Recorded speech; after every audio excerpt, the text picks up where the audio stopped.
Early the next morning, in the cold light of dawn, Thomas and his friends waited for Spencer. They could see a streak of silver engine puffing towards them. It was Spencer. Thomas felt worried. I can't do this, Percy. Yes, you can, Thomas. You always tell us we can do whatever we want to. So can you. The tracks were cleared for Spencer and Thomas, and both engines were coupled up to their heavy loads. Edward puffed forward. You will each take different tracks round the island. You may only stop for coal and water. Then Edward whistled long and Spencer and Thomas pumped their pistons. Thomas puffed off with a heave and a huff. I can do it. I'll puff for longer. I'll show Spencer I really am stronger. Spencer smiled as he slid away. I'll show Thomas who's strong and who's weak. He'll puff home with a squeak and a creak. The other engines watched and worried. Then they blew their whistles long and strong. Good luck, Thomas! Thomas and Spencer puffed round the island. They clickety-clacked along the tracks. They whooshed through woods. And they huffed up hills. Spencer steamed and smiled. He raced and he roared. Thomas puffed and huffed. He heaved and he hauled. Silly little engine. When will he learn? You can do whatever you want to, and I want to win. Thomas was huffing up a steep slope. He was puffing and panting, and his axles ached. At last, he reached the top. Hooray! I did it! Then there was trouble. There was a clang and a prang. Thomas gasped. Cinders and ashes! I've broken my brakes! Thomas's wheels started to whir and to wobble. He flew faster and faster down the hill. Oh no! Oh, help! Till Oh no! Oh, help! Thomas raced down one hill and rattled up the next. Help! I can't stop!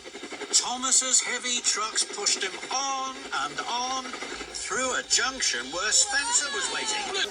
How often do you get to see fireworks this close? My top hat! Here you go, boss! And into some potato trucks. Potatoes bounced everywhere, but Thomas sped on.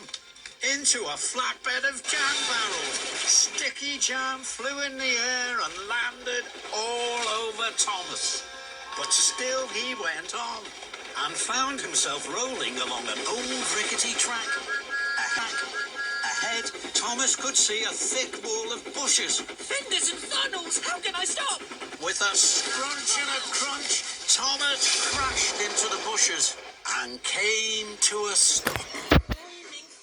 That was scary. Thomas looked around. After the racing and rattling, it was very quiet. Spencer will be back at the shunting yards now. He'll be puffing with pride because he won the contest. And my best friend Percy will be wondering where I am. I don't know where I am. Thing was very quiet.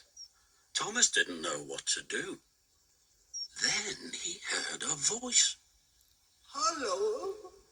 Thomas looked around. There was no one there. He waited, hardly daring to puff. Hello? Thomas looked around again. He couldn't see anyone. The voice seems to be coming from the bushes. Very slowly, Thomas chuffed forward into the bushes. The branches crackled and crunched. Then Thomas gasped. His eyes popped wide with wonder. There, on the other side of the bushes, was a very old engine. It was broken and rusty. Thomas felt scared. He didn't dare speak. Then the old engine smiled at him. It was a little frightened smile, but it made the old engine look kind and gentle, and it made Thomas feel less scared. Hello. Too bad your brakes failed. Doesn't that always happen when you're on a hill? old engine smiled again. Thomas wanted to smile too, but he was scared. He didn't know whether to speak, toot for help, or race backwards as fast as he could chuff. But Thomas didn't move. He couldn't take his eyes off this extraordinary engine. Oh, hi. I'm Twilight. Oh, yeah. Hi, Peachy. My name's Ash Ketchum. Thomas wasn't sure what to say next. He had never met an engine as old and strange as Hero. Why are you here? Where have you been?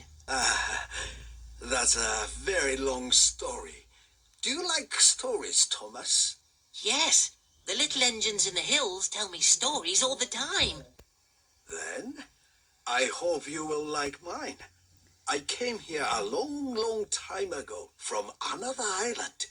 I was one of the first steam engines to arrive on Sodor. Thomas was amazed. Where is your island? My island is a long way away. There are mountains and snow and sea. There are lots of railways. I was the strongest engine at home. I was called Master of the Railway. How did you get to Sodor? I came in a very big ship. The journey lasted many days and we sailed many seas. When I arrived at the docks, it didn't look at all like home. What was Sodor like then? It was very quiet. I was the only engine on Sodor. They called me Master of the Railway here too. I was very happy. What happened? I started to break down. The mechanics didn't have parts for me. So I was put in a siding. I had to wait for parts for my island. I waited and waited. And now I'm sure the parts will never come. Thomas's eyes were wide with wonder. Do you miss your home? Yes, I do. I miss being master of the railway. Thomas looked at his sad new friend. He felt sorry for Hero. I know. I'll go and get the Fat Controller. The Fat Controller runs our railway now. He'll know how to help you. No, please don't do that. You must not tell the Fat Controller. Thomas was surprised. Why? I'm an old engine that cannot be repaired. I know what happens to old engines that cannot be really useful.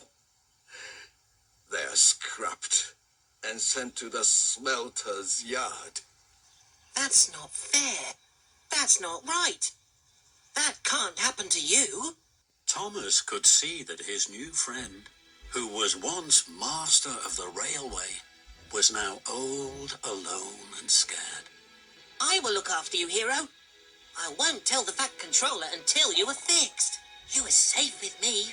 I'm sure I can find the parts to fix you. I promise I will make you a really useful engine once more. I will make you master of the railway again. Hero smiled the biggest smile he had smiled in a long time. Thank you, Thomas. Thank you for looking after me. Thomas puffed with pride.